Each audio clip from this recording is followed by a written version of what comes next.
अन्यतम गोटे प्रसिद्ध पीठ हूँ केन्द्रापड़ा जिला। इतिहास आपण मैंने पढ़ी बखाणा मो पक्षे तो संभव नु समय भी ना एवं सही माटी संतान आपण माने सही संतान मान भितर आज जो माने ये भव्य महामहोत्सव आयोजन करिसंते अग्रणी भूमिका आज जे परिचालक महोदय अब समस्त सम्मानास्पद गुरुचरण परिडादा मंचासीन सत्संगर समस्त इष्टवाही कर्मी वृंद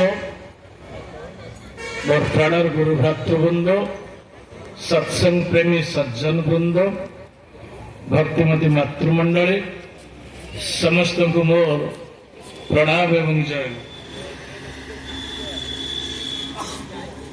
तो गोटे कथा मु कहवाक चाहूली मु भावुली ये कीर्तन जदि होता भजन जदि होता खूब भल लगुता आज दिनटा आहरी उपभोग हो पारि था।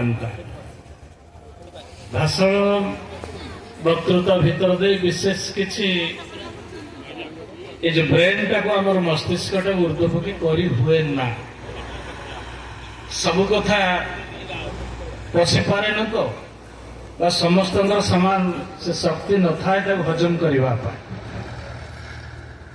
एथिपाई बोध हुए जीव पुरुषोत्तम श्री श्री ठाकुर अनुकूल चंद्र लीला संरचना करथिले कीर्तन समय स्टार्ट करथिले से सत्संग आंदोलन कीर्तन भितर दे जो कीर्तन भितर खाली मनीष माने मतवाला हो नथिले पशु पक्षी माने कीट पतंग गुड़िक सर्वोपरि गछपत्र इत्यादि उद्भिद जातीय समस्त किछि समस्त से कीर्तन रे विभोर हो जाउथले। आपण जानिसंती गछ डाल सब नई जाउथला एवं कीट पतंग माने दल दल दल दल होइकी श्री श्री ठाकुर पछरे गोड़ी गोड़ी जाउथले। पशु पक्षी माने विशेषकर गाई गोरु इत्यादि हंबार आड़ी करी दल दल होइकी कीर्तन दल पछरे माड़ी जाउथले। तेरे सही जो कीर्तन शक्ति जहाँ अति सहज ए मनीषर मन को ऊर्ध्वमुखी करी तोड़े ईश्वरमुखी करी तोड़े जोटा एपर्यंत भी कौन से वैज्ञानिक कौन से गवेषक कौन से चिंता नायक उद्भावन करी नहांती जे सहज भाव मनीषर मन को जहाँ ऊर्ध्वमुखी करे ईश्वरमुखी करे एक कथा कही करे ना विज्ञान जुगरे जिते सारा विश्व आम जाचु समस्त स्कूल भी पाठ पढ़ा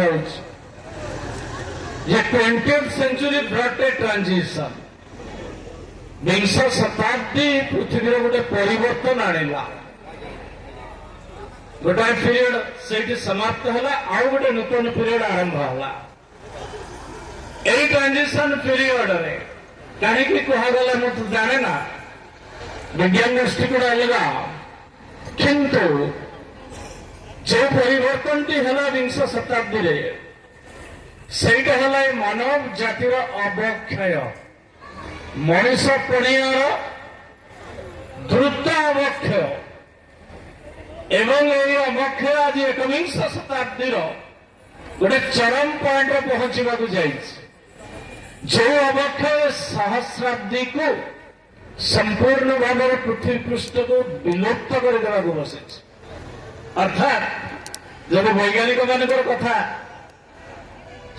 ठीक हुए 1975 मसीह सॉरी 1992 मसीह 1575 वैज्ञानिक गवेषक दार्शनिक चिंतानायक ता भीतर अधारू अधिका नोबेल पुरस्कार प्राप्त से मैंने जहाँ कही जाइछंती जदि एतादृश अवस्था पृथ्वी चली थी ए मनीषर मनीष पणियार अवक्षय जदि गोटे ପୂର୍ଣ୍ଣଚ୍ଛେଦ ନ ପଡେ ତେବେ ବେଶୀ ଦିନ ମଣିଷ ଜାତି ପୃଥିବୀରେ ତିଷ୍ଠିବ ନାହିଁ। ଆପଣମାନେ ଜାଣିଛନ୍ତି ବର୍ତ୍ତମାନ ପୃଥିବୀରେ କଣ ଅବସ୍ଥା, ସେ ଦିଗକୁ ମୋଟେ ମୁଁ ଯାଉନାହିଁ। ମୁଁ କହିବାକୁ ଚାହେଁ ଏଇ ବିଂଶ ଶତାବ୍ଦୀର ଆରମ୍ଭରେ ଏ ମଣିଷ ଜାତିକୁ ରକ୍ଷା କରିବା ପାଇଁ, ଏ ସଭ୍ୟତାଟାକୁ ଆଉ ଗୋଟେ ନୂତନ ରୂପ ଦେବା ପାଇଁ ଏ ଧରା ପୃଷ୍ଠରେ ଆବିର୍ଭୂତ ହେଲେ ଏଭଳି ଜଣେ ମିରାକଲ ମ୍ୟାନ ଆପଣ କହିପାରନ୍ତି। ଅନେକ ସେତେବେଳେ କମେଣ୍ଟ କରିଛନ୍ତି ଜଣେ ମ୍ୟାଜିକ ମ୍ୟାନ, ଗୋଟେ ମ୍ୟାଜିକ ଲୋକ ବି କହିଛନ୍ତି। ସେଇ ସବୁଠୁ greatest wonder of the 20th century। ମୁଁ କହୁନାହିଁ, ସେତେବେଳେ ଯୋଉ ଦେଶ ବିଦେଶରୁ ବଡ ବଡ ଲୋକମାନେ ଆସିଛନ୍ତି, ବହୁତ ଦାର୍ଶନିକ ଆସିଛନ୍ତି, ବୈଜ୍ଞାନିକ ଆସିଛନ୍ତି, ଚିନ୍ତାନାୟକ ଆସିଛନ୍ତି। ସେ ଦୀକ୍ଷା ନିଅନ୍ତୁ କି ନ ନିଅନ୍ତୁ, ଶ୍ରୀ ଶ୍ରୀ ଠାକୁର ଅନୁକୂଳ ଚନ୍ଦ୍ରଙ୍କୁ ଯେଭଳି ଭାବରେ ଦେଖିଛନ୍ତି, ସେଇ ଗୋଟେ ଶାନ୍ତ ସମାହିତ ଛୋଟିଆ ପଲ୍ଲୀ ଗାଁରେ ଆଜିକି 130 ବର୍ଷ ତଳେ ଜନ୍ମ ନେଇଥିବା ଏଇ ଶିଶୁପୁତ୍ର ଯାହାକୁ ସେତେବେଳେ ଲୋକ ଦେଖିଥିଲେ, ସେଇ ଶ୍ରୀ ଶ୍ରୀ ଠାକୁର ଅନୁକୂଳ ଚନ୍ଦ୍ର ଆଜି ଯୁଗରେ ସେଇ ମଣିଷଟାକୁ ପରବର୍ତ୍ତୀ ଅବସ୍ଥାରେ କୁହାଗଲା। ମୁଁ ଯଦି ଆପଣମାନଙ୍କୁ ପଚାରେ କହିପାରିବେ କେହି ଏଡ଼େ what is the wonderful thing in the world now, the greatest wonder, can you say? ବହୁତ ଜିନିଷ ଅଛି ପୃଥିବୀରେ, ବହୁତ ୱଣ୍ଡରଫୁଲ ଜିନିଷ ଅଛି। ଆପଣମାନେ ଦେଖିଛନ୍ତି କି ନାହିଁ ମୁଁ ଜାଣେ ନା। ମୋର ମନେ ହୁଏ 2/3 ପୃଥିବୀର ଦେଶ ବୁଲିକି ମୁଁ ନିଜେ ଆକାଶର ବୁଲିକି ପୃଥିବୀର ବୁଲି ବୁଲିକି ଯାହା ଜାଣେ, ଏ ବହୁତ ୱଣ୍ଡରଫୁଲ ଜିନିଷ, ଆଶ୍ଚର୍ଯ୍ୟଜନକ ଜିନିଷ ଥାଇକି ବି ତା ଭିତରେ ଦି ଗ୍ରେଟେଷ୍ଟ ୱଣ୍ଡର ଯଦି ଆମେ ଖୋଜିବା ତେବେ ସେ ହେଉଛନ୍ତି ସେଇ ଶାନ୍ତ ସମାହିତ ସରଳ ମଣିଷଟେ ଯେ ଅବିଭକ୍ତ ଭାରତ ବର୍ଷରେ ପାଟନା ଜିଲ୍ଲାର କ୍ଷୁଦ୍ର ହିମାୟତପୁର ଗାଁରେ ଜନ୍ମଗ୍ରହଣ କରିଥିଲେ ପଦ୍ମ ନଦୀ କୂଳରେ ଠାକୁର ଅନୁକୂଳ ଚନ୍ଦ୍ର। ସାରା ବିଶ୍ୱ ବିଦିତ ଆଜି, ଏବଂ ସାରା ବିଶ୍ୱରେ ଆଜି କୁହାଯାଉଛି ଯେ ଯଦି ବିଶ୍ୱର ଯେମିତି ଗୋଟେ କେନ୍ଦ୍ର ଥାଏ, আমার কেন্দ্র কি বিশ্বর এই ওয়ার্ল্ডর কেন্দ্র কি? কেন্দ্র বিনা কেউ বঞ্চি পারে না। আগে পৃথিবী বঞ্চি পারিব নাই যদি কেন্দ্রে সূর্য নথিব। পড়িছেন ଆପଣ?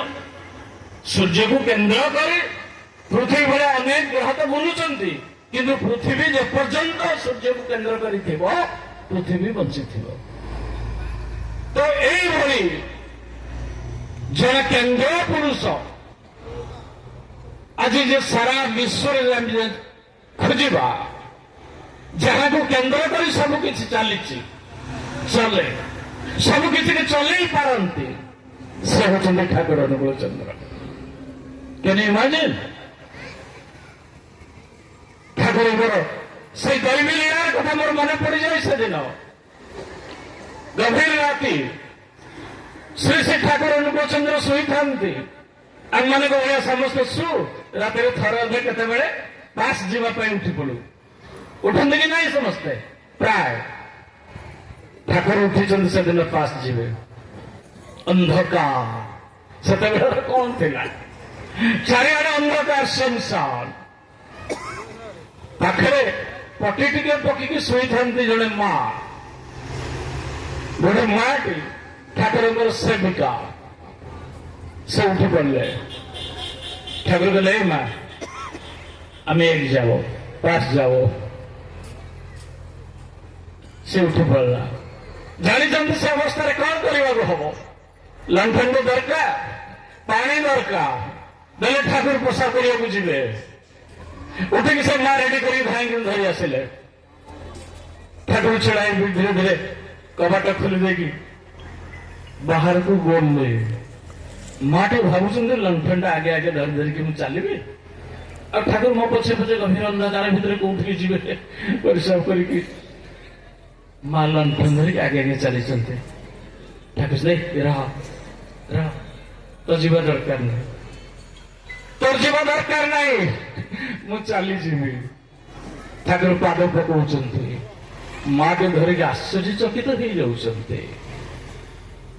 ଯୋଉ ଘନ ଅନ୍ଧକାର ରାତି ଖାଲି ଜଳଜଳକାରୀ ତାରକା ମାନେ ଯାହା ଦିଶୁଥାନ୍ତି ଆକାଶରେ, ମନେ ହେଲା ସେଟା ଯେମିତି ସବୁ ତାରକା, ସମସ୍ତ ତାରା ସବୁ ଦୌଡ଼ି ଆସୁଛନ୍ତି ଏବଂ ଠାକୁରଙ୍କ ପାଦ ତଳେ ଲୀନ ହେଇଯାଉଛନ୍ତି। ଏବଂ ଚତୁର୍ଦିଗ ବିଜୁଳି ଚମକରେ ଯେମିତି ଚମକି ଯାଏ, ସେମିତି ସେ ଦୃଶ୍ୟ ଦେଖୁଛନ୍ତି ମାଟି। ସବ ତାରା ମାନେ ଛୁଟି ଆସିକି ବିଜୁଳି ଚମକ ଭଳିଆ ଠାକୁରଙ୍କ ପାଦ ତଳେ ଲୀନ ହେଇଯାଉଛନ୍ତି। ଆଶ୍ଚର୍ଯ୍ୟ ହେଇଗଲେ ମା, କିଏ ଯାହାକୁ ମୁଁ ସେବିକା ହିସାବରେ ପାଖରେ ରହିକି ସେବା କରେ, ଇଏ କିଏ ସେ? ଏ ଗ୍ରହାନ୍ତର ତାରକା ପର୍ଯ୍ୟନ୍ତ ଏମାନେ ବି ଯାହାଙ୍କ ପାଖରେ ଆଜି ନଦୀ ସ୍ୱୀକାର କରୁଛନ୍ତି, ଯାହାଙ୍କ ଶରଣ ବସୁଛନ୍ତି, ଯାହାଙ୍କର ଇଙ୍ଗିତରେ ସବୁ ଆସି ଯାଉଛନ୍ତି।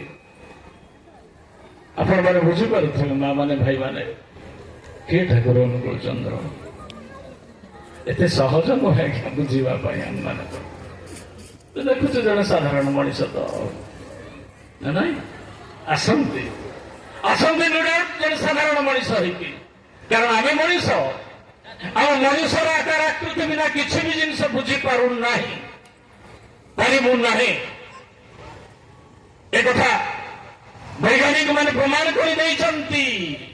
Man cannot comprehend anything beyond human dimension. ମଣିଷ ଆକାର ଆକୃତି ବିନା ଏ ମଣିଷର ଯୋଉ ବ୍ରେନ୍ ସେ କିଛି ବୁଝିପାରିବ ନାହିଁ। ଗଛର ଦଳ ତ ବୁଝିପାରୁଛନ୍ତି ଆପଣମାନେ? ଏ ଗଛ କଣ କହିବାକୁ ଚାହୁଁଛନ୍ତି? ଆଜି ଅବଶ୍ୟ ବୈଜ୍ଞାନିକ ମାନେ ଯନ୍ତ୍ର ବାହାର କରିଦେଲେଣି। ଆପଣ ଯଦି ଗଛ ପାଖରେ ଛିଡା ହେଇକି ହସୁଛନ୍ତି, ସୁନ୍ଦର ଗୀତଟେ ବୋଲୁଛନ୍ତି, ଏଇ ଯୋଉ ଭାଇମାନେ ନାଚିକି କୀର୍ତ୍ତନ କରସ କରୁଥିଲେ, ଆପଣ ବୁଝିପାରିବେନି ବୋଧେ ସବୁ ଗଛ ଯେତେ ଯେତେ ଶୁଣୁଛନ୍ତି ସେମାନେ ମଧ୍ୟ ଆମଠୁ ଅଧିକ ଉତ୍ତୋଳିତ ହେଉଥିଲେ, ଆନନ୍ଦରେ ଉତ୍ସାହରେ ନାଚି ଉଠୁଥିଲେ। ଆଜି ରେକର୍ଡ କରାଯାଇ ପାରୁଛି ବୈଜ୍ଞାନିକ ଯନ୍ତ୍ର ମାଧ୍ୟମରେ। ସେ ଗଛକୁ ଯଦି ଏଇକି ଆପଣ ଧମକ ଦିଅନ୍ତି, କାଟିଦେବି ତତେ, ହାଣିଦେବି ତତେ, ସେ କେତେ ସଂକୁଚିତ ହେଇଯାଏ, ତାହା ବି ରେକର୍ଡ କରାଯାଇ ପାରୁଛି ବୈଜ୍ଞାନିକ ମାନଙ୍କ ଦ୍ୱାରା। ତେବେ କହନ୍ତୁ, ଏ ଯିଏ ସମଗ୍ର ସୃଷ୍ଟିର ପ୍ରତ୍ୟେକ ସତ୍ତାକୁ ପରିପୂରଣ କରିକି ଆଜି ଆମ ସାମ୍ନାରେ ସୁନ୍ଦର ସୃଷ୍ଟିଟାକୁ ଦେଖେଇଛନ୍ତି, ସେ ହେଉଛନ୍ତି ସବ୍ ସତାରା ପୂରଣୀ। ଏଇଥିପାଇଁ ତାଙ୍କୁ କୁହାଯାଏ ସବ୍ ସତାରା ପୂରଣୀ। ପୁରୁଷୋତ୍ତମ ତାରେ ଗଲେ ଖାଲି ଭାଷଣବାଜିରେ ପୁରୁଷୋତ୍ତମ ଶବ୍ଦ ଉଚ୍ଚାରଣ କରିଦେଲେ ହବ ନାହିଁ। ବୁଝିବାକୁ ଭାଇ ହେଇଛି କାଲି ପୁରୁଷୋତ୍ତମ, କାହିଁକି ସେ ପ୍ରତ୍ୟେକଟା ସତ୍ତାକୁ ସେ ପରିପୂରଣ କରନ୍ତି। ସବ୍ ସତ୍ତା ଭିତରେ ସେ ହିଁ ଥାନ୍ତି। ତେଣୁ ଗ୍ରହାନ୍ତର କଥା କହନ୍ତୁ, ତାରକାମାନଙ୍କ କଥା କହନ୍ତୁ, ଝୁଳିଆ ପୋକଟା କଥା କହନ୍ତୁ, ଛୋଟ କ୍ଷୁଦ୍ର କୀଟ, ସେ ବି ଠାକୁରଙ୍କ ପଛରେ ପାଗଳ ହେଇ ଦୌଡୁଥିଲା କୀର୍ତ୍ତନ ସମୟରେ। ଏ ସମସ୍ତ ଗାଈଗୋରୁ ଇତ୍ୟାଦି ତାଙ୍କରି ସୃଷ୍ଟି, ସବୁ ଭିତରେ ସେ। ତ ଆଜି ଏ ସଭ୍ୟତାକୁ ବଞ୍ଚେଇବା ପାଇଁ ଏଭଳି ଗୋଟେ ଘଡ଼ିସନ୍ଧି ମୁହୂର୍ତ୍ତରେ ଦୟାକରି ଆମମାନଙ୍କର ବୋଧ ଜଗତ ଭିତରେ ଆମେ ଧରି ପାରିବୁ ଏଇଥିପାଇଁ ସାମାନ୍ୟ ମଣିଷ ରୂପଟା ଧରିକି ଆସିଛନ୍ତି। ଏଥିପାଇଁ ତ ତାଙ୍କୁ କୁହାଯାଏ ସେ ଏତେ ସିମ୍ପଲ ଗର୍ଜିୟସଲି ସିମ୍ପଲ ବୋଲି ଆମେ କହୁ। ବୋଧେ ଜୀବନରେ ଖଣ୍ଡେ ଭଲ ସାର୍ଟ ଆଉ ଧୋତି ଇତ୍ୟାଦି ପିନ୍ଧିବା ମୁଁ ଯାହା ଜାଣେ, ଯାହା ପଢିଛି, ନଥିଲା ଠାକୁରଙ୍କର। ଅତି ଶୀତ ହେଲେ କେଜାଣି ଗୋଟେ ପାଇଜାମା ଫତୁଆ ଯାହାକୁ କହନ୍ତି ବଙ୍ଗଳାରେ ସେଇଟାକୁ ବୁଆଇ ଦିଅନ୍ତି, ନହେଲେ ସେଇ ଖୋଲା ଦେହ ଖୋଲା ଖଣ୍ଡେ ଚାଦର ଧଳା ଧୋତି ଭଳିଆ ଖଣ୍ଡେ ବସ୍। ପ୍ରଚଣ୍ଡ ଶୀତ ଦିନ ପଦ୍ମା ନଦୀ କୂଳ ଠାକୁରଙ୍କର ବିଶ୍ରାମ ଘର ଭିତରେ କାଠର ଗୋଟେ ବେଞ୍ଚ, ସେ ବେଞ୍ଚରେ ଖାଲି ଦେହରେ ଧୋତିଟେ ପିନ୍ଧିକି ସେଇ ପତଳା ଚାଦରଟି ଦେହରେ ପକେଇ ଡାହାଣ ହାତଟା ମୁଣ୍ଡ ତଳେ ଦେଇକି ଶୋଇଛନ୍ତି। ଅନେକ ଲୋକ ତ ଆସନ୍ତି ଯାଆନ୍ତି, ମୁଣ୍ଡିଆ ମାରିକି ଯାଆନ୍ତି। ସାଧାରଣ ବର୍ଗର ପିଲା ଭଲ କି ଡ୍ରେସ୍ ଖଣ୍ଡେ ତାର ନାହିଁ ପିନ୍ଧିବାକୁ, ସେ ନେଙ୍ଗା ନେଙ୍ଗା ହେଇକି ଯାଇଛି, ଛିଡା ହେଇଯାଇଛି। ଏଇ ଆମର ତ କିଛି ନାହିଁ ରେ। ପ୍ରଭୁ କହୁଛନ୍ତି ଦେଖ ମୋର ତ କିଛି ନାହିଁ। ସେ କିଛି କହିବା ପୂର୍ବରୁ କଥାବାର୍ତ୍ତା ପୂର୍ବରୁ ଠାକୁର ଜାଣୁଛନ୍ତି ସେ କାହିଁକି ଦୌଡ଼ି ଆସିଛି। ପ୍ରବଳ ଶୀତ, ଶୀତରୁ ରକ୍ଷା ପାଇବେ କେମିତି? ସେ ଚିନାମିନା ଖଣ୍ଡେ କଣ ପିନ୍ଧିଛି? ସେ ଦେହରେ ପକେଇଥିବା ଧୋତିଟିକୁ ବାହାର କରିକି ଦେଇ ଦେଉଛନ୍ତି ଚାଦରଟିକୁ। ଆମର କିଛି ନେଇ ରେ, ଏଇଟାକେ ନେଇଯା। ମାନେ ମୋ ଘରେ ବି ମୋ ପାଇଁ ଆଉ ଅଧିକା କିଛି ନାହିଁ। ଦିସ୍ ମଚ୍ ସେତେବେଳର କଥା। ପିଲାକୁ ଧରି ଦେଇଛନ୍ତି, ସେ ଖୁସି ହେଇକି ଦୌଡ଼ି ଚାଲି ଯାଇଛି। ବୁଝିବା କଷ୍ଟ। abnormally normal, ଅତି ନର୍ମାଲ, ଅତି ସାଧାରଣ, କିନ୍ତୁ ସେ ସାଧାରଣତଃ ଭିତରେ ଏତେ ସାଧାରଣତଃ ଥିଲା, ତାକୁ ବୁଝିବା କଷ୍ଟ। ଯାହା ସେଇ ମଣିଷ ଆଜି ଯୋଉ ସାରା ବିଶ୍ୱରେ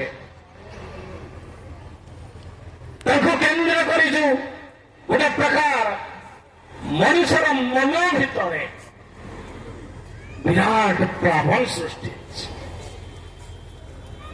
ଦେଶ ବିଦେଶର ଯିଏ ବି ତାଙ୍କୁ ଜାଣେ, ଅନେକ ଜାଗାରେ, ମୋର ଯାହା ଅନୁଭୂତ ଅନେକ ଦେଶରେ, ବହୁ ଜାଗାରେ, ଆଜ୍ଞା ଠାକୁର ଅନୁକୂଳଚନ୍ଦ୍ର କଥା କହୁଛନ୍ତି। ୟେସ୍ ୱି ନୋ, ମୁଁ ଖବର କଲେକ୍ଟ କରିଛି। ତେଣୁ ସେଇ ମଣିଷ ଆଜି ମଣିଷର ମନ ଭିତରେ ଗୋଟେ ବିରାଟ ପ୍ଲାବନ, ଇଂରେଜୀରେ ଯାହାକୁ କହୁ ରିଭଲ୍ୟୁସନ, ଗୋଟେ ନୀରବ ବିପ୍ଳବ।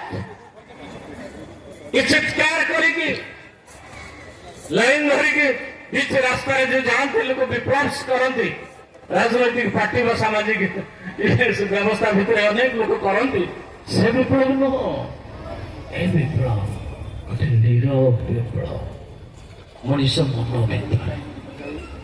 କାରଣ ଜାଣିଛନ୍ତି, ପ୍ରତ୍ୟେକ ମଣିଷ ଚାହେଁ ଶାନ୍ତି, ପିସ୍।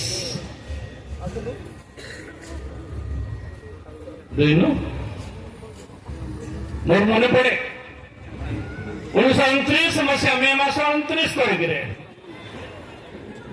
ଏ ଦେଶରେ ଜାତିର ପିତା ମହାତ୍ମା ଗାନ୍ଧୀ ଖବର ପାଇକି ଠାକୁର ଅନୁକୂଳଚନ୍ଦ୍ର ପାଖକୁ ଛୁଟି ଗଲେ ଦର୍ଶନ କରିବା ପାଇଁ। କିଏ ସେ ଠାକୁର? ରୋହିଣୀ ଠାକୁର। ଏବଂ ଯାଇକି ଠାକୁରଙ୍କୁ ଦର୍ଶନ କରି ଆଶ୍ରମ ବୁଲିକି ସେ ପାବନ ହିମାଦପୁର ଛୁଟିଆ ପଲ୍ଲୀ ଗାଁ ବୁଲାବୁଲି କରି ଆସିକି ଯାହା ସେ ବିବୃତି ଦେଲେ ଆପଣ ଶୁଣିଥିଲେ ବୋଧେ। ଠାକୁର କହୁଛନ୍ତି, ସେ ଠାକୁର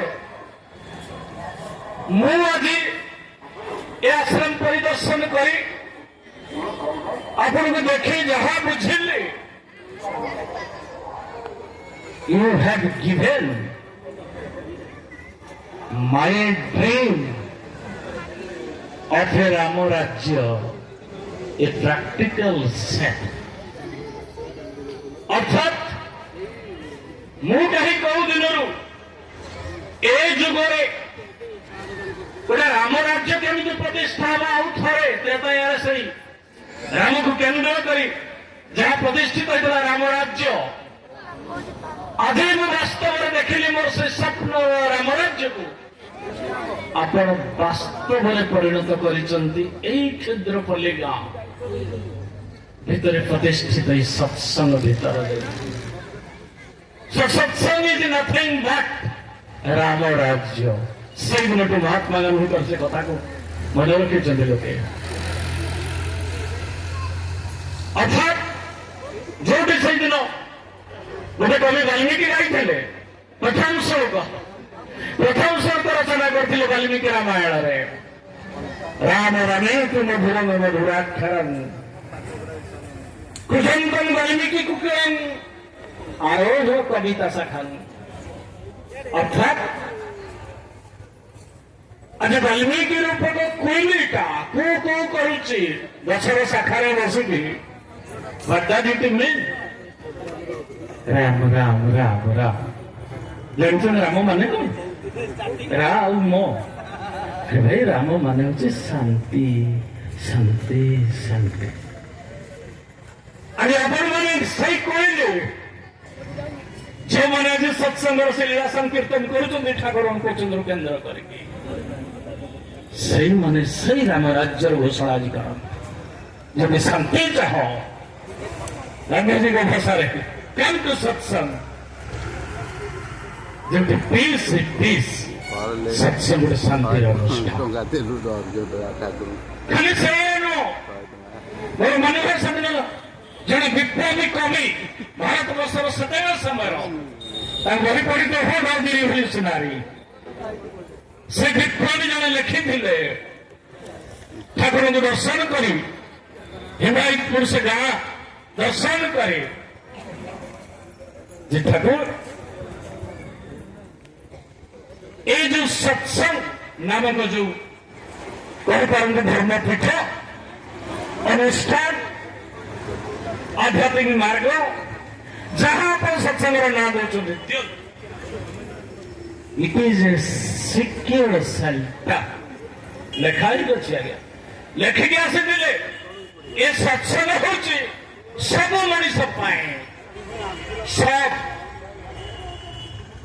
ଚୋର ଡକାୟତ ଖଣ୍ଟ ଧପବାଜ ହିନ୍ଦୁ ମୁସଲମାନ ଖ୍ରୀଷ୍ଟିଆନ ଭାରତ ହଉ ଆମେରିକା ହଉ ଚାଇନା ହଉ ରଷିଆ ହଉ ସବୁ ମଣିଷ ପାଇଁ ଗୋଟେ ନିରାପଦ ଆଶ୍ରୟ ସିକ୍ୟୁର୍ଡ ସେଲ୍ଟର। ସତ୍ସଙ୍ଗ ଆସିଲେ ସତ୍ସଙ୍ଗର କେନ୍ଦ୍ର ଯେ ତାକୁ ଧରିକି ଚାଲିଲେ କୌଣସି ବିପଦ ରହେ ନା। No danger, it is a secured shelter. स्पष्ट भाव में लेखिकी जाइए वे आर नो एनिमी। जो सत्संग भीतर कौन सी शत्रु शत्रु तो मना नुह खुला समस्त खोला हिंदू मुसलमान क्रिश्चियन खोला। आज्ञा आप क्रिश्चियन ये मंदिर बापरे बाप आप पसंद ना नहीं आप मुस्लिम ये हिंदू मंदिर पशि पारे इत्यादि इत्यादि आम जहाँ देखू ना सत्संग क्या मना नहीं। It is a secured shelter for all. A centre भीतर नो एनिमी कैन पेनिट्रेट। कौन से शत्रु पशि पार नहीं। No fear can germinate. कौन सी विपद कौन सी भय भी यहाँ भीतर नहीं। नो भय नो भय। चिंता करो व्हाट इज सत्संग हमें भाविया दरकार बुझा दरकार। ठाकुर से अनुष्ठान सृष्टि कर देखी गले आ देखिए आज तो देखिए आश्चर्य हो गए ये तो आसी बहुत दिन मंदिर न होता समय में आस अल्प दिन तो जाइए गत रविवार दिन बोधे बालेश्वर जिला उत्सव लोकर अरण्य आज्ञा जनारण्य मैं आश्चर्य कौन लोक पागल हो छुट्टी चली देखा दरकार नहीं। पागल हुए लोग छुट्टी चलने हजार हजार हजार हजार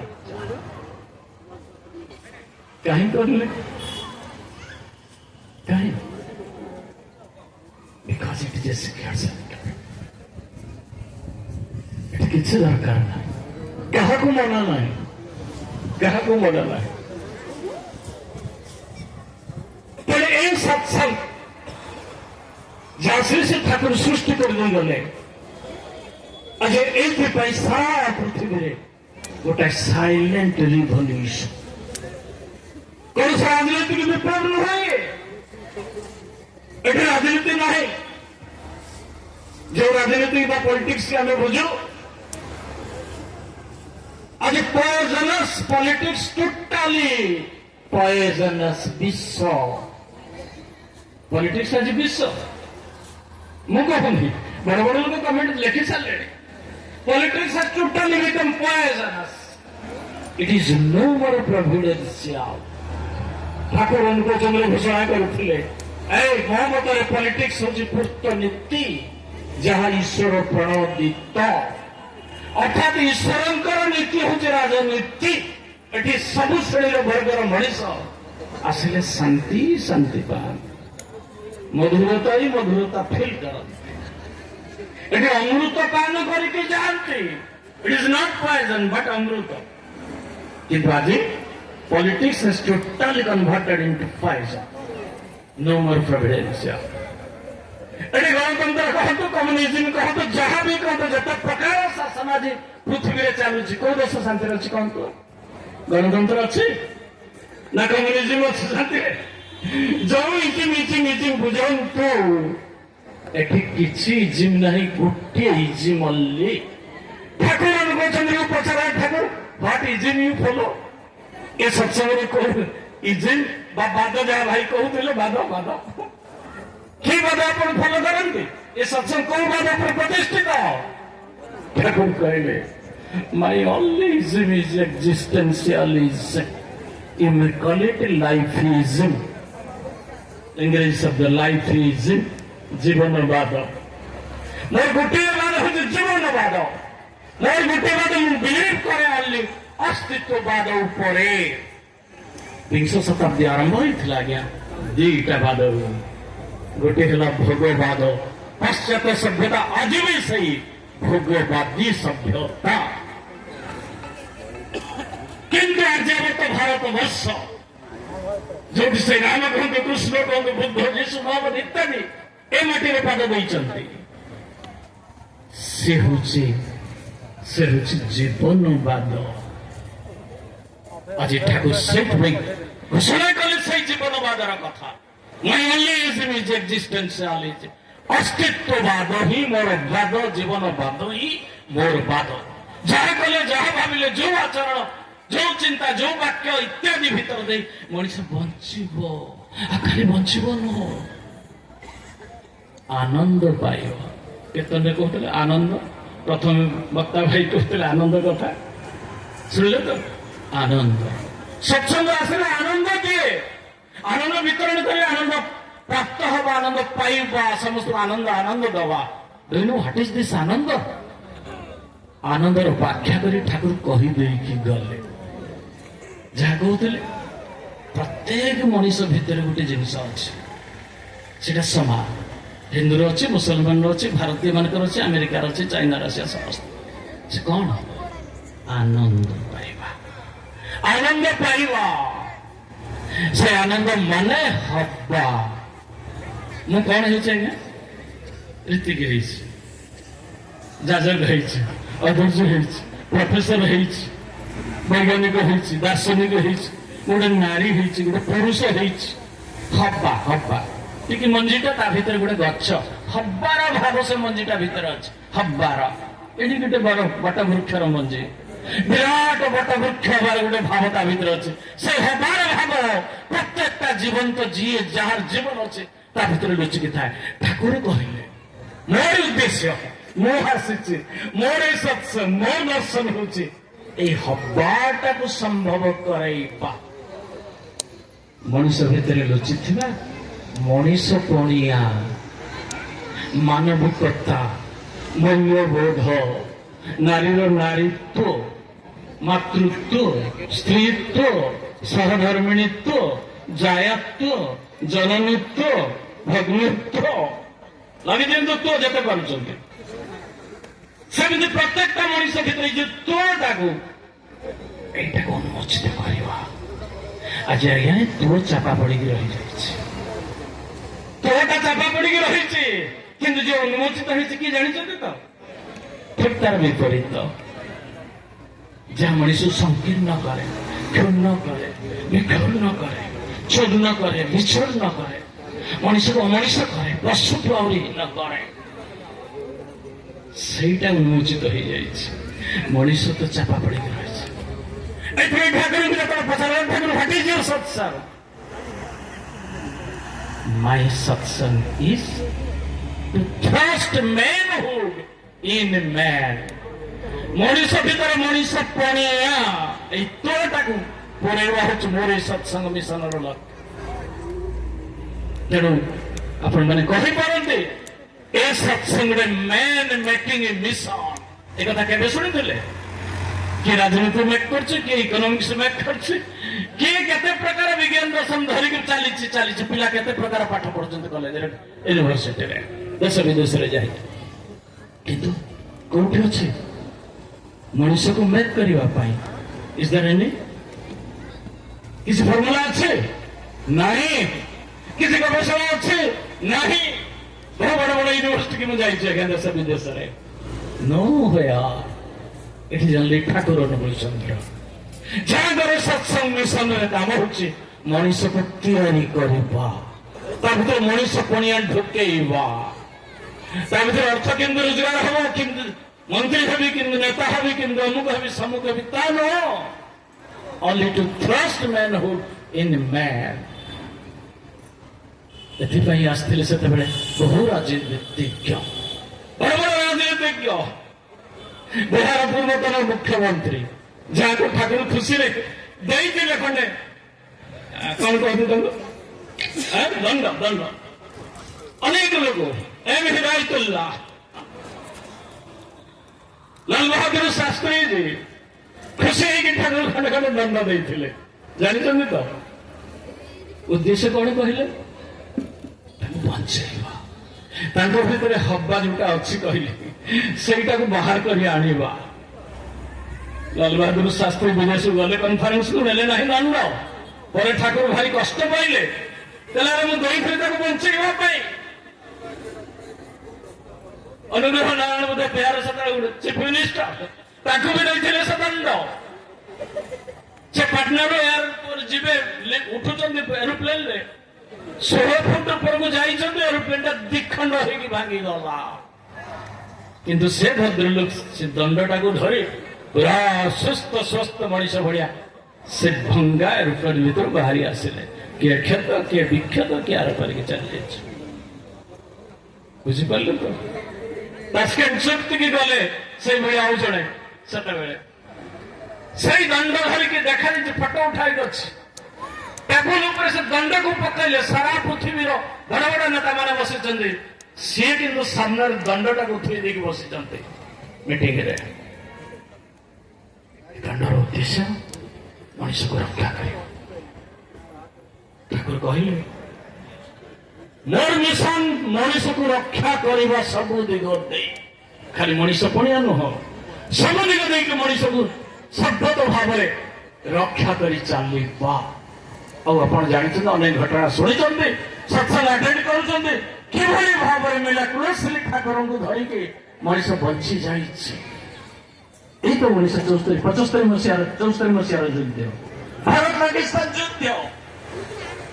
ଇସାପୁର ରାଇଫଲ ଫ୍ୟାକ୍ଟର ଜେନେରାଲ ମ୍ୟାନେଜର ଯିଏ ସେ ଠାକୁରଙ୍କ ପାଖରୁ ଆସିକି, ଠାକୁରଙ୍କ ପାଖକୁ ଆସି ପ୍ରାର୍ଥନା କରିଥିଲେ ଦିନେ, ଠାକୁର ଭାରତ ବର୍ଷରେ ଏମିତି କୌଣସି ବନ୍ଧୁକ ନାହିଁ ଯୋଉ ବନ୍ଧୁକ ସାହାଯ୍ୟରେ ଆମେ ଏ ପାକିସ୍ତାନ ଭଳିଆ ବିଦେଶୀ ଶତ୍ରୁମାନଙ୍କ ସାଥିରେ ଲଢେଇ କରିପାରିବୁ। ସେତେବେଳେ ଏମିତି ବନ୍ଧୁକ ଥିଲା ଯାହା ବେରେଲ ଭିତରେ ଦେଇ 20ଟା ଗୁଳି ବାହାରିଗଲା ପରେ ସେ ବେରେଲଟା ତରଳି ଯାଉଥିଲା। ଏ ଅବସ୍ଥା ଦେଖିକି ଜେନେରାଲ ମ୍ୟାନେଜର ଇସାପୁର ରାଇଫଲ ଫ୍ୟାକ୍ଟର କିରଣ ବାନାର୍ଜୀ ସେ ଜାଣିଥିଲେ ଠାକୁର ପରମ ପୁରୁଷ, ତାକୁ କଣ ଛପା ଅଛି ସବୁ ସେ ଜାଣନ୍ତି। ତ ସାପ ଜାଣତା ଏଇ ମଣିଷକୁ ଯାଇକି ପଚାରିଲେ, ପ୍ରାର୍ଥନା କଲା, ଏଣ୍ଟେ ପଡି ପ୍ରଭୁ ଗୋଟେ ବନ୍ଧୁକ ତିଆରି ଫର୍ମୁଲା ଦେବେ, ଯୋଉ ବନ୍ଧୁକ ଭିତରେ 100ଟା ଖଣ୍ଡେ ଗୁଳି ବାହାରିଲେ ବି ତା ବ୍ୟାରେଲଟା ତରଳିବ ନାହିଁ, so that we can fight against the enemy। ଆଉ ଆପଣ ଜାଣିଛନ୍ତି ଠାକୁର ଯୋଉ ଫର୍ମୁଲା ଦେଇଥିଲେ ସେ ଫର୍ମୁଲା ପଢେଇ ଦେଇକି ଛାନି ହେଇଗଲେ ଠାକୁର। ଏତେ ପ୍ରକାର ମେଟାଲ ଏତେ କୋଉଠି ଗୋଟିଏ ଜାଗାରେ ମିଳିବନି, କୋଉ ଜାଗାରେ କୋଉଠି ଅଛି ଆମେ ଜାଣିନା, କିଏ କୋଉଠି ରଖିଛି ମେଟାଲ ମେଟାଲ ଧାତୁ ଗୁଡା କୋଉଠି ମିଳିବ। ଠାକୁର ତା ବି ଲେଖିଦେଲେ ଏଇ ଧାତୁ ଏ ଷ୍ଟେଟ୍ରୁ, ସେଇ ଧାତୁ ସେଇଠି, ସେଟା ମହୀଶୂରରୁ, ସେଇଟା ଚେନ୍ନାଇରୁ, ସେଟା ଅମୁକରୁ, ସେଟା ବେଙ୍ଗଲରୁ, ସେଟା ବିହାରରୁ ମିଳିବ। ଏବଂ ତିଆରି ହେଲା, ଆଜି ବି ସେ ବନ୍ଧୁକ ଚାଲିଛି। ସେଇ 74 ୱାର ସମୟରେ, ଭାରତ ପାକିସ୍ତାନ ଯୁଦ୍ଧ ସମୟରେ ପାକିସ୍ତାନ ଗୋଟେ ବମ୍ ପକେଇଲା ଭାରତ ଉପରେ। ବମ୍ର ଲକ୍ଷ୍ୟ ଥିଲା ଇଚ୍ଛାପୁର ରାଇଫଲ ଫ୍ୟାକ୍ଟ୍ରି ଉପରେ ପଡିବ ଏବଂ ଇଚ୍ଛାପୁର ରାଇଫଲ ଫ୍ୟାକ୍ଟ୍ରିକୁ ଲକ୍ଷ୍ୟ କରି ବମ୍ଟା ଛାଡି ଦିଆଗଲା।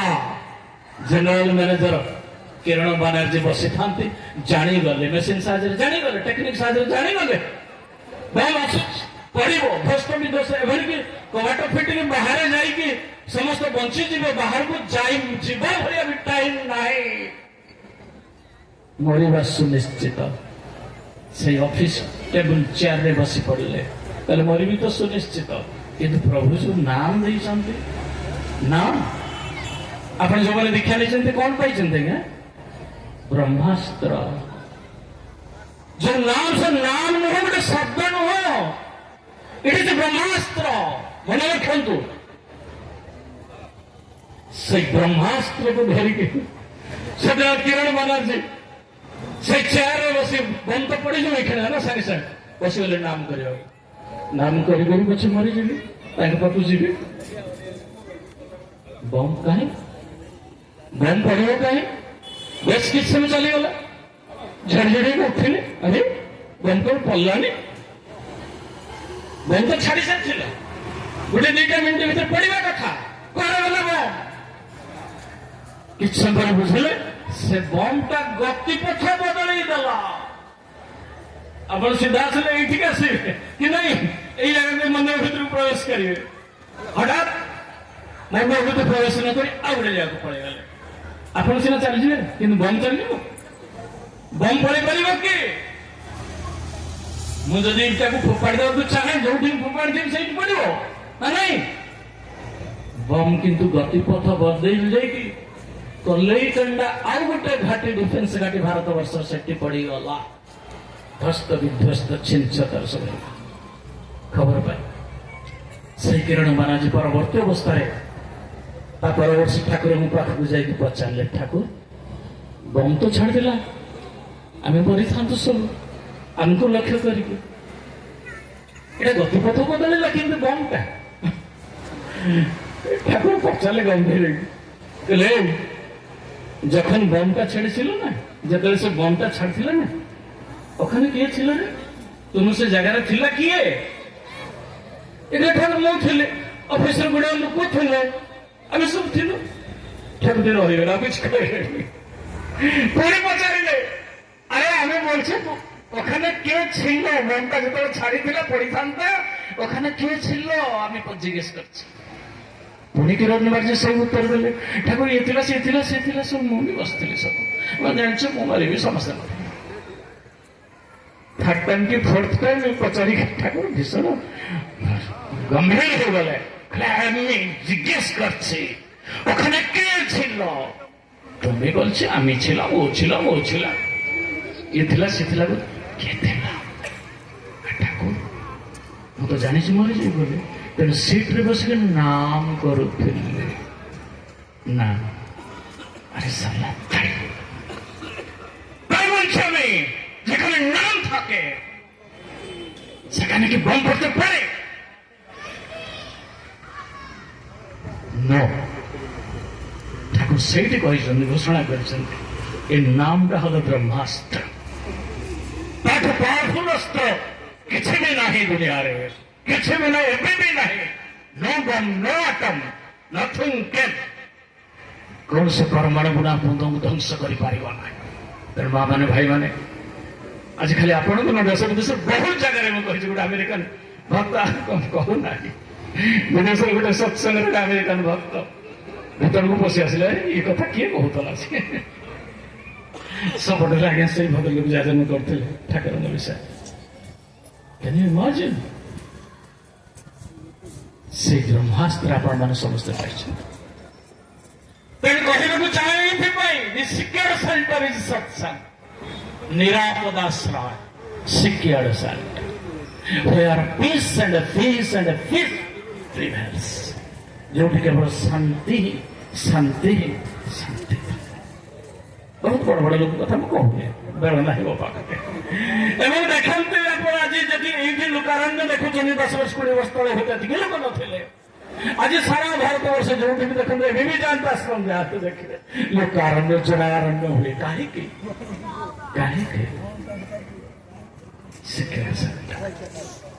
तेणु आज सारा पृथ्वी मुझे चाहे समस्ते खोजुंट गोटे निरापद आश्रय स्थल समस्ते खोजुंट मनीष भितर मनीष पे जागृत हो स्त्री चाहूँ स्वामी भितर स्वामी चाहूँ स्त्री भितर भाई भाई भितर मनीष मनीष भितर we are all searching for manhood nothing else मारंतु बोली सब पड़ो कहीं साथी जीवन से ही साथी नुह सेपारे बंधु मध्य सेपारे ठाकुर बुझे भक्त ठाकुर ওখানে আপনি থাকবেন সারা পরমপিতা তো থাকবেই এটা পরমপিতার কাজ পরমপিতা এপারিনে সেপারিনে সেইଠି ବି ରହିବେ ଜାଣିଛନ୍ତି ମୁଁ ଅନେକ ସମୟରେ କହେ ଜାଣନରେ ଜଣେ ବଙ୍ଗାଳୀ ସାଧାରଣ ମାମୁଲ ସାଧାରଣ ଲୋକଟେ ତାର ଶେଷ ଅବସ୍ଥା ଆସିଗଲା ଶୋଇଛି ମୃତ୍ୟୁ ବିଛଣାରେ ପୁଅଟେ ସ୍ତ୍ରୀ ବସିଛନ୍ତି ପାଖରେ ବୁଝିଲେ ତ କାନ୍ଦୁଛନ୍ତି ବି କଣ ହେଇକି ସେ ମୃତ୍ୟୁ ବିଛଣାରେ ଶୋଇ କହୁଛି କାନ୍ଦନି କେହି କାନ୍ଦନି ବସିକି ନାମ କର ଠାକୁର ଫଟୋଟା ଆଣ ମୋ ପାଖକୁ ଠାକୁର ଫଟୋ ଆଣି ଧରେଇଦେଲେ ଛାତିରେ ଜାବୁଡ କଲେ ମୁଁ ନାମ କରୁଛି ତମେ ନାମ କର କେହି କାନ୍ଦନି କିଛି ସମୟ ପରେ ସେ କହୁଛି ମୃତ୍ୟୁ ବିଛଣାରେ ସେ ସମୟ ଆସିଗଲା ଚାଲିଯିବ ଜାଣିପାରୁଛି ସେ ପ୍ରତି ପ୍ରତ୍ୟେକ ଜାଣି ବି ପାରିବେ କହୁଛି देख मेरा ठाकुर एलो आमर ठाकुर एलो मो ठाकुर आसछन्ते देखिलु पुओ को कहउछन स्त्री को कहउछन देख देख मो ठाकुर आसछन्ते आ देख आमार जनो ना आमाके निते एलो मते नवा पाई आसिले एवं आमार जनो एकटा सुनार पालिंकी नहीं एसेछे मो पाई मते नवा पाई गोटे सुनार रथ नहीं के आसे तो सुंदर देख देख मा आमार ठाकुर एलो एया कहि कहि विदाय मागुंट स्त्री को छुआ को आम जाए आम ठाकुर हसी हसी हसी हसी कह कह आम जाए आम एबार जाए चली केते कथा है तो देखी छाड़ मुझे कथा कहबी अवस्था निजे निजे ये शून्य रे केमती बंची आज देखुं जहाँ 2012 मसीह ये घर भाई आप सामने छिड़ा मु तो जानी पारे से मुझे गाड़ी भितर कार भितर किंतु से जो रक्षा करने रक्षा कवच है मो चारिपटे सबु बेले प्रकाश करे सिद्धांत प्रफुल्ल कुमार दास भाया एकांत सहयोगी भक्त ठाकुर अरे किए जाए बाहर को अनुपर देखुं किए जाऊँ बाहर को अनुचंद किए जाऊँ पचर देखले किए गोटे आस तो ना पुणी चल पुणी देखला पचर किए गोटे अनेक कहीं चिन्ह मुह से चिन्ह मुह केतले बाँ पटे केतले बाहर पटे केतले पछे केतले आगे आगे आगे प्रतिरक्षा दवा भक्त को चलते कहबार उद्देश्य आज्ञा नाम कर चले मुंडिया मारी घर बाहर जहाँ भी करतु एकदम बम ना पृथ्वी जी आप ध्वंस कर महाशून्य खसी पड़ुं लोके किंतु बंची जाऊँ कौन कह ठाकुर एपाई सत्संग आंदोलन मनीष को बचे मनीष आज प्रजुक्ति विद्या विज्ञान अवदान सर्वशक्तिमान विश्व नो डाउट ग्रह ग्रहांतर जे घर करी मंगल चंद्र रही भाविले ना नहीं ता सत्य ନିଜକୁ ବଞ୍ଚିବାର ରାସ୍ତା କିଛି ବି ତା ହାତରେ ନାହିଁ। ଶୂନ୍ୟ ହସ୍ତ।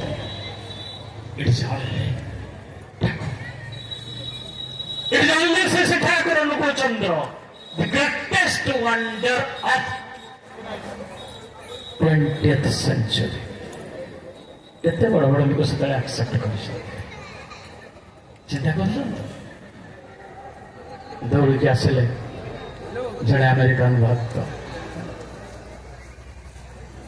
ଠାକୁରଙ୍କୁ ଦର୍ଶନ କରିକି ଗଲେ। ତାଙ୍କ ସ୍ୱାମୀ ଥିଲେ ଆମ୍ବାସଡର, এই ଭାରତବର୍ଷର ଆମ୍ବାସଡର ଆମେରିକା ତରଫରୁ। ତାଙ୍କରି ସ୍ତ୍ରୀ ଠାକୁରଙ୍କ ସାଥିରେ ବସି ଉଠି ଦର୍ଶନ କରି ପ୍ରଣାମ କରିକି ନିଜ ଦେଶକୁ ଯେତେବେଳେ ଫେରିଲେ, ଆମେରିକା ଗଲେ। ଆଜିକା ମୁଁ ଏକଥା କହିବାର ଗୋଟେ ଉଦ୍ଦେଶ୍ୟ ଅଛି। ଆଜି ଦେଖୁଛନ୍ତି ଯାହା ଘଟଣା ଘଟିଗଲା ଚାନ୍ଦବାଲିରେ, ଚାନ୍ଦବାଲିରେ କଣ ପାଇଁ ଏସବୁ ଘଟଣା ଘଟୁଛି? ଖାଲି ଚାନ୍ଦବାଲି ଗୋଟିଏ ନୁହଁ, କ୍ୟାପିଟାଲ ଟାଉନରେ ରହିକି ମୁଁ ଦେଖୁଛି କଣ ହଉଛି ପ୍ରତ୍ୟେକ ଦିନ। ମୋ ଘର ସାମ୍ନାରେ ସେଇଠି କଳ୍ପନା ଛକରେ କଣ ହଉଛି ମୁଁ ଦେଖିଛି ଆଖି ଆଗରେ। ଖଣ୍ଡା ତରବାରୀ ବୁଲିକି ପେଟ୍ରୋଲ ଟ୍ୟାଙ୍କର ତେଲ ବୁଲିକି ଯାଉଛନ୍ତି ଟୋକାମାନେ ସବୁ। ତା ପଛରେ କିଏ ଅଛି କହିଲେ? ଟିକେ ଟିକେ ଯୋଉ ପକେଇ ଦଉଛନ୍ତି। ଚାନ୍ଦବାଲି ଘଟଣା କିଏ କହ? ସେଇ ତ ଏଇ ସବୁ ଯୋଉ ମଣିଷ ଆଜି କବଳରେ ପଡିଛି, ତା ପାଖରୁ କିଏ ରକ୍ଷା କରିବ? ସେଇ ଦୃଷ୍ଟିରୁ ମୁଁ କହେ ଠାକୁର ହଉଛନ୍ତି ସେ ଜୀବନ୍ତ ନିଶା। ନିଶା, সেই নিশা যদি আমার হয়ে যায়, নামর নিশা, আচার্য নিশা, সে যদি কেবল কেবল only I am for him, not for anything else। ଟଙ୍କାର ନୁହଁ, ପଇସାର ନୁହଁ, ଘରର ନୁହଁ, କୋଠବାଡ଼ିର ମୁଁ କେବଳ ତାଙ୍କର। ଠାକୁର ପ୍ରଥମ ଘୋଷଣା କଲେ, you are for the Lord, of the Lord, by the Lord. You are for the principle, of the principle, by the principle. ଠାକୁରଙ୍କ ପାଖରେ କହିଲେ, ଠାକୁର ଆମ ଦେଶର ସମ୍ବିଧାନ ତ ହଉଛି ଏଇଆ, for the people, of the people, by the people. ବୁଝିଯିବେ ଆପଣମାନେ, ଶିକ୍ଷିତ ଲୋକମାନେ। କହେ ଇଏ ତମେ ମଣିଷ ପାଇଁ, ଏ ଦେଶର ଲୋକ ପାଇଁ ସମ୍ବିଧାନଟା ତିଆରି ଫର୍ ଦି ପିପୁଲ୍, ମଣିଷ ମାନଙ୍କ ଦ୍ୱାରା ତିଆରି ହେଇଛି। ହେଲା, ମଣିଷ ମାନଙ୍କର, ମଣିଷକୁ ବଞ୍ଚେଇବାର। ଠାକୁରଙ୍କ ପାଖରେ ଜଣେ କହିଲେ, ଆଜ୍ଞା ଆମ ସମ୍ବିଧାନ ଏଇଆ। ଠାକୁର କହିଲେ, ତା ଯଦି ହୁଅନ୍ତା, ତା ଯଦି ହେଇଥାନ୍ତା, ଆଜି ଭାରତବର୍ଷର ଅବସ୍ଥା ଏଭଳିଆ ଦେଖୁଥାନ୍ତେ, ଏଭଳିଆ ବିଭତ୍ସ ସାମାଜିକ ଚିତ୍ର ଦେଖୁଥାନ୍ତେ ଆପଣ। ଏଭଳି ବିଭତ୍ସ ନକ୍ସା, ଯାହାକୁ କହିପାରିବେ ମହିଳା।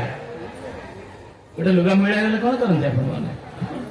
ଦୁଆରେ ପକେଇ ଦିଅନ୍ତି, ସଫା ହେଇଯାଏ, ଆଇରନ୍ ଦିଅନ୍ତି। କିନ୍ତୁ ଆଜି ଯୋଉ ମଣିଷ ଗୁଡାକ ମହିଳା ହେଇଯାଇଛନ୍ତି, ମଣିଷ ଚରିତ୍ର ଆଜି ନଷ୍ଟଭ୍ରଷ୍ଟ, ମହିଳା ଅପରିଚ୍ଛନ୍ନ ହେଇଛି, ତାକୁ କଣ କରୁଛନ୍ତି? କହନ୍ତୁ, ତାକୁ କଣ କରୁଛନ୍ତି? এটা ମୋର ପ୍ରଶ୍ନ ନୁହେଁ, ବହୁତ ବିଜ୍ଞ ଜ୍ଞାନୀ ଗୁଣିତ ସେମାନଙ୍କର ପ୍ରଶ୍ନ ଥିଲା ସେଦିନ ଶ୍ରୀ ଠାକୁର ଅନୁକୂଳଚନ୍ଦ୍ରଙ୍କ ପାଖରେ। ଏ ମହିଳା ଅପରିଚ୍ଛନ୍ନ ଚରିତ୍ରଯୁକ୍ତ ମଣିଷକୁ ସଫା କରି, ଆଇରନ୍ କରି ଆଉ ଥରେ ସମାଜକୁ ଛାଡ଼ିବ କିଏ? ଗୋଟେ ଧୋଆ ଦରକାର, ଗୋଟେ ୱାସରମ୍ୟାନ ଦରକାର। ଆମ ଭିତରେ ମଳିନତା ଛଡ଼େଇବ କିଏ? ହୁଇଲ ୱାଶ ଆସ୍। ଖରାପ ଲାଗୁଛି କି ଶୁଣିବାକୁ ଭାଇମାନେ? ସେଇ ୱାସରମ୍ୟାନ ହଉଛନ୍ତି ସେ ଖାସି ମାଝି ଯଜନ ଯଜନ ଇଷ୍ଟଭୂତି କରି ଆମମାନଙ୍କୁ ସଫା ହେବାକୁ ପଡ଼ିବ, କ୍ଲିନ୍ ହେବାକୁ ପଡ଼ିବ। ଚିନ୍ତା କରନ୍ତୁ, ତାହେଲେ ବାଟ ନାହିଁ ଆଜ୍ଞା। नो नो नो ଦେବେ। ଏଇଥିପାଇଁ ମୁଁ କହେ ଠାକୁର ସତରେ ଖାଲି ବଡ଼ ବଡ଼ ମଣିଷ ଯାହାର ଅଭାବ ଅଛି ତାକୁ ଦିଅ ନା, ସମସ୍ତଙ୍କର। ରାଷ୍ଟ୍ରପତି, ପ୍ରଧାନମନ୍ତ୍ରୀ, ମନ୍ତ୍ରୀ, ଯନ୍ତ୍ରୀ, ତନ୍ତ୍ରୀ, ସାଧାରଣ ଯାଇ ତାଇ ମଣିଷ, ସବୁ ମଣିଷ ପାଇଁ ସେ ଆବଶ୍ୟକ। You are for the Lord. ତେବେ ଯାଇ ଏ ଦେଶ, ଏ ସମାଜ, ଏ ରାଷ୍ଟ୍ର, ଏ ମଣିଷ ଜାତି ଆଉ ଥରେ ପରିବର୍ତ୍ତିତ ହେଇ ଗୋଟେ ସୁନ୍ଦର ସଭ୍ୟତା ଗଢ଼ି ଉଠେ। ଅଦରୱାଇଜ ଆଜିର ଯୋଉ ସଭ୍ୟତା ଯାହା କୁହାଯାଉଛି civilization is in chaos, ବିଶୃଙ୍ଖଳିତ ଏ ସଭ୍ୟତା खाली आपण घरे पिला छुआ बहु छाड़ी पहुंचते बड़े बुढ़ा कहते ये विशृंखला न हो ये सभ्यता ना आज विशृंखलित ए सभ्यता को परिवर्तन करने आम को दरकार श्री श्री ठाकुर चंद्र को भाया से मनीष अति सहज सरल फर्मुला देले ना होली नेम ठाकुर किए से होली नेम पवित्र सतनाम जीवंत रूप आप बहु धर्मानुष्ठान को जाइए बहु तीर्थ पर्यटन कर मठ मंदिर या प्रत्येक दिन जाऊे आप समस्ते जाऊे मुझे जाऊली दिने ना ना केते ठाकुर आगे रखी किंतु बुझी धर्म कौन सहज कथा धर्म कौन बुझी जब आप कहे सत्संगटा हूँ धर्मानुष्ठान मुझे तो कहबी नहीं से ठाकुर परिष्कार करदे गले धर्म तुम भितरे नु मठ नु मंदिर नु वेश नु पोशाक नु चिता तिलक नु मंत्र नु तंत्र भितरे अर्थात तुम भितरटा जब परिवर्तित हो गला भल मनीष गोटे से एस्टाब्लिश हो गला गोटे डिवाइन पावर जब भीतर प्रम्पटिंग कला देन यू नो धर्म तुम चाल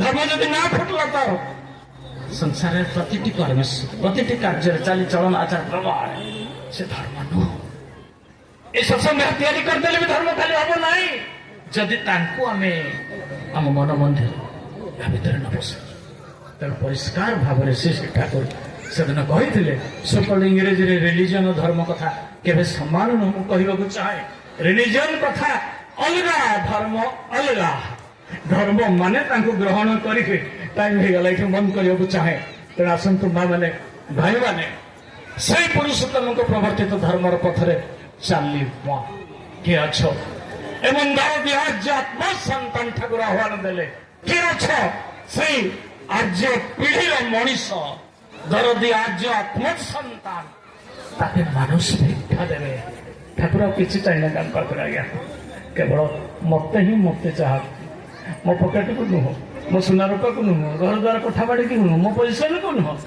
मनीष ही केवल मनीष चाहती मनुष्य भिक्षा देवे अर्थ भिक्षा देवे जब मनुष्य पचार अर्थ जत दियो ताके सब हृदय सबटुकु दिए से देवोच्छल प्रचेषा के कौन सा देवोच्छल प्रचेषा मनुष्य पणिया सृष्टि कर से देवोच्छल प्रचेषा के सार्थक करे तुरंत जदि थाके हो धुरंध निराश निर्मम ऐसा उत्सर्ग करो आत्माहुति दाओ जीवन निगाड़ी जाग जो संगति ताकि दिए नीचे के बचाओ मनुष्य के बचाओ और बचाओ ये महादुर्द दशा दले ने आज्ञस्तन दायिनी परम पवित्र अभिकरणी माता भारत वर्ष के विजय की धन्य हो नंदित हो ईश्वर रजोच्छल आशीर्वाद के माथा पे लो जय